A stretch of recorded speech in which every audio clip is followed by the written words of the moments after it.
How's everybody? Good.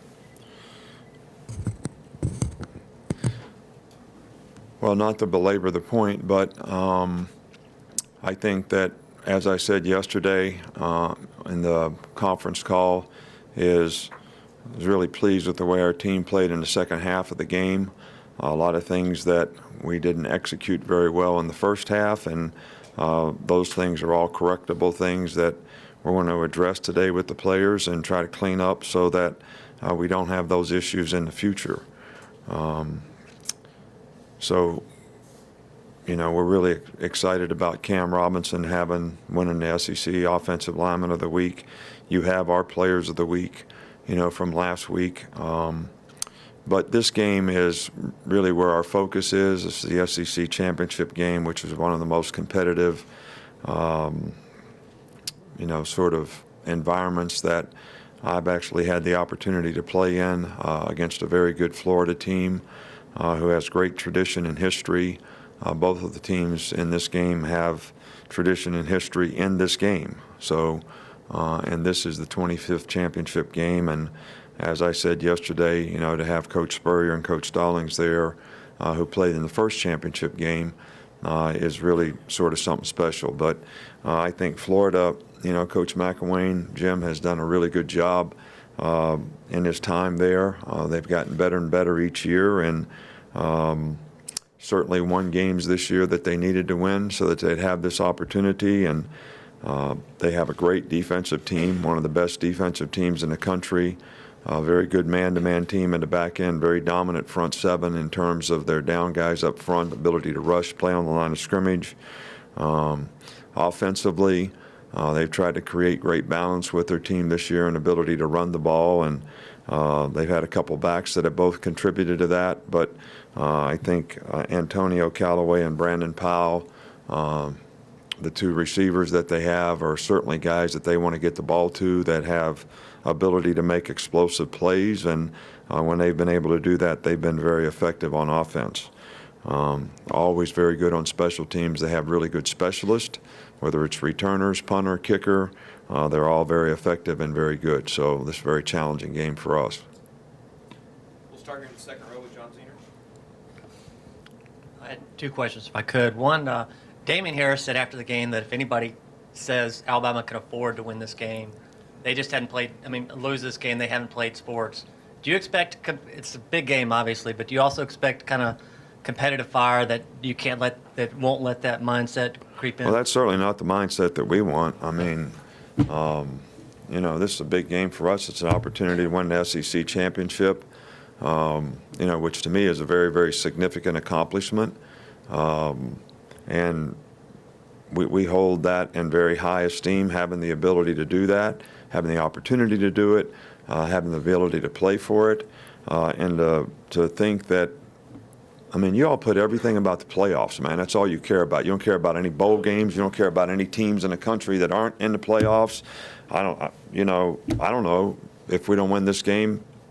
Maybe we throw a stink bomb out there. Maybe we don't get in the playoffs. I don't know. You guys got all the answers to all that, but I don't. All right. All I know is if we play and we play well, we control our own destiny in terms of what we do. So I'd really rather not have any more questions about, is it okay to lose this game? It's never okay to lose a game. And I wanted to ask about Jalen.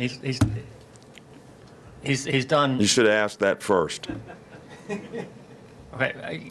How much we obviously know he's done a lot of great things this year, but how dedicated is he kind of to improving every week and learning from negative plays and everything? Look, I don't think anybody on the team wants to play better at his position than Jalen Hurts. I mean, he wants to do well. You know, you're still talking about a guy that's a freshman. You know, you can't really coach experience. There's some things that guys just have to learn by doing, and sometimes the best way to learn it is when you make mistakes. And he would probably be the first to tell you he made a couple of mistakes in the first half, and he'll learn from those and he'll get better. But he's very dedicated. He meets extra. He tries to prepare well for the games. But sometimes when things don't happen out there on the field exactly like he expects them to, that's experience. That's how do you react and respond when things like that happen. So, we're pleased with the progress that he's made. We got a lot of faith, trust, and confidence in him, and we're going to keep working with him to try to get him to improve, to minimize, those things so that he can continue to play better. Come over here with Aaron. Auburn matched up Carl Lawson a lot on Jonah Williams. He shut him out. I just wonder what you thought of his play this year. He seems to have played beyond his years. Jonah's played very well for us all year long. And I thought that both tackles really played well in the last game. I thought our offensive line, even though we had trouble blocking Montravius at times inside, who's a really, really good player, did a really good job in this game, especially in the second half. We started to, finish things a little bit better and be able to run the ball a little bit better, which, when that happens, it takes a little bit off the quarterback, which is really a good thing for us. Back with Cecil. Coach, you had to adjust the secondary on the fly when Tony was ejected from the game. How did the guys respond? How did you sort of do that? And could you talk about some of the younger players back there's development? Well, when Tony went out, we moved Minka back in, and Hootie's the next guy up at safety, who's played a lot, all year in dime and, some in nickel. So Minka just has a hard time being able to practice safety and star too, which he hasn't been able to do a lot of, but his experience allowed him to do it, and he did a very good job, and those guys did a good job. When we ended up playing 6 defensive backs, that's where we get a little bit, somebody that we put in the game does not have a lot of experience, but Deontay Thompson did a good job for what he had to do in the game. And did a good job of executing what he was supposed to do and communicated well, and we didn't have any, real mistakes that were costly, in that circumstance. And Marlon went out, Levi Wallace went in the game and did a good job as well. Had a couple coverage opportunities where he did a nice job of covering the guy. So, I was pleased with the way those guys stepped up.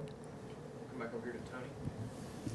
In your opinion, what's behind your success in stopping the big plays on defense, limiting big plays from the line of scrimmage?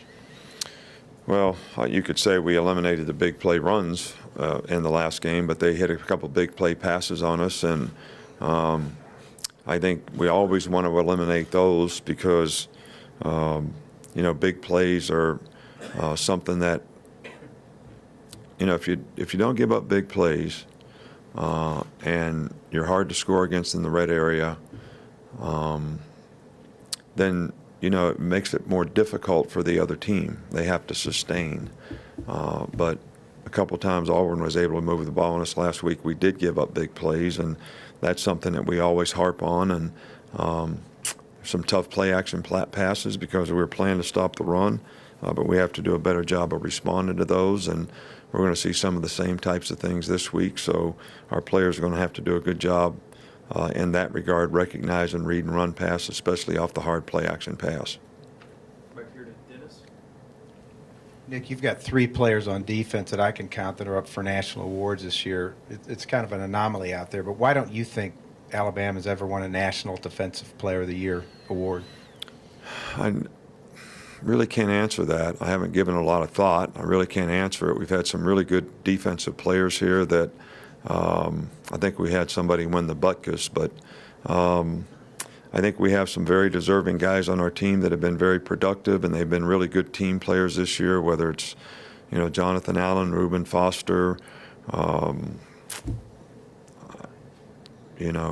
Brian Anderson. I mean, all those guys have played extremely well for us and they've had great production. Hard for me to compare their performance to other players because I don't see them play all the time. But I know those guys have done as much for our team as just about anyone could expect, and I think whether it's recognizing awards or whatever it is, that's pretty much all you can expect from a guy. Do you feel like a parent who's asked to choose their favorite child? It's like I love all of them equally. If somebody asked you who your best player is, you'd be hard-pressed, I guess. Well, it was kind of hard-pressed for me to just say those 3 guys, based on what some of the other guys have done to contribute as well. So I think we take a lot of pride here in playing team defense, and I think that our guys do not take chances and do things to try to make plays that actually can give up plays. And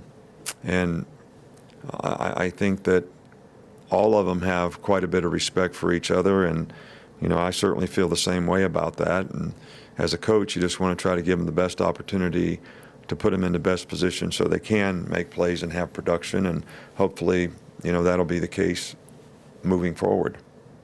Up front here with Dwayne. Coach, Shaun Dion is second on the team in tackles. Did you expect him to have this kind of season going in? We have a lot of confidence in Shaun Dion Hamilton. He's a good player. He's very instinctive.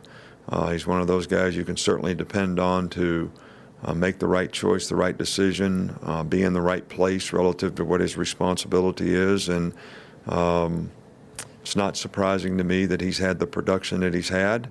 You guys always ask me these expectation questions. I don't really have expectations. I don't go into the year thinking, well, if this guy makes this many tackles, those are results. My goal for players is, can we get him to play as well as they can play, put them in the right positions and get them to be disciplined to do their job. And Shaun Dion's probably done it as well as anybody on our defense. Right here with Mark. I just want to ask what you've seen from Florida's secondary, particularly their two corners in Tabor and Wilson. Well, they're very good. Their entire defense is very good, but their two corners, they play a lot of man-to-man, and those guys have done a really good job of shutting people, down and limiting options that you have. And but they have, good players at safety, and they do a good job of rushing. So, this is a really, really good defensive team, and we're going to have to do a great job against them. Come over here to Ben. You've had a couple of games recently where the offense was kind of able to burn a lot of clock at the end to kind of grind the game down. Do you feel like your 4-minute offense or your ball control offense is one of your strengths? Well, it certainly was in a couple games this year, and it certainly was Saturday to take 9 minutes off the clock and 61 yards. I think that's what you want to be able to do so that you minimize the opportunities that the other team gets to be able to come back on you in the game. And I think that was an outstanding job by our offense, and very good plan offensively as well to be able to get that done. Last two, Ken and then Alex. Saw a little bit of everything from our Darius Stewart again. Would you talk about his role on the offense, not just on the field, but off of it as well? Well, our Darius is a very competitive guy, and we certainly want to get him the ball and get him touches in the game because he will make plays. And I think, in his last game especially, he was very, very productive. We also want to do the same with Calvin Ridley.